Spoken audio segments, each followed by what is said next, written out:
حضرت جبرائیل علیہ السلام نے دعا کی کہ ہلاک ہو جائے وہ شخص جس کو رمضان کا مہینہ ملے اور وہ اپنی بخشش نہ کروا سکے، جس پر حضرت محمد صلی اللہ علیہ وآلہ وسلم نے ارشاد فرمایا آمین۔ حضرت جبرائیل علیہ السلام کی یہ دعا اور اس پر حضرت محمد صلی اللہ علیہ وآلہ وسلم کا آمین کہنا، اس دعا سے ہمیں رمضان کی اہمیت کو سمجھ لینا چاہیے۔ روزہ وہ عظیم فریضہ ہے جس کو رب ذوالجلال نے اپنی طرف منسوب فرمایا ہے، اور قیامت کے دن رب تعالی اس کا بدلہ اور اجر بغیر کسی واسطہ کے بذات خود روزے دار کو عنایت فرمائیں گے۔ خداوند کریم نے اپنے بندوں کے لیے عبادات کے جتنے بھی طریقے بتائے ہیں، ان میں کوئی نہ کوئی حکمت ضرور پوشیدہ ہے۔ نماز خدا کے وصل کا ذریعہ ہے، اس میں بندہ اپنے محبوب حقیقی سے گفتگو کرتا ہے۔ روزہ بھی خدا تعالی سے لو لگانے کا ایک ذریعہ ہے۔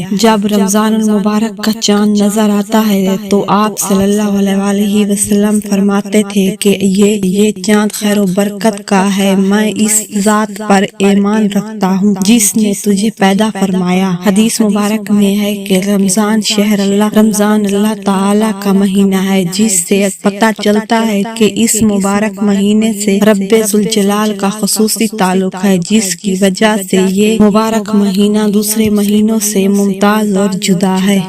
رمضان المبارک میں نیکی کا اجر کئی گنا زیادہ ہو جاتا ہے۔ رغبت رکھنے والے ہر انسان کے لیے بھلائی کے تمام دروازے کھلے ہوئے ملتے ہیں۔ اسی برکت مہینہ میں قرآن مجید نازل ہوا۔ اس کا پہلا حصہ رحمت، دوسرا مغفرت اور تیسرا جہنم سے آزادی کا ہے۔ ابو ہریرہ فرماتے ہیں کہ نبی صلی اللہ علیہ وآلہ وسلم نے فرمایا، جب رمضان کا مہینہ آتا ہے تو جنت کے دروازے کھول دیے جاتے ہیں، جہنم کے دروازے بند کر دیے جاتے ہیں، جبکہ شیاطین کو زنجیروں میں جکڑ دیا جاتا ہے۔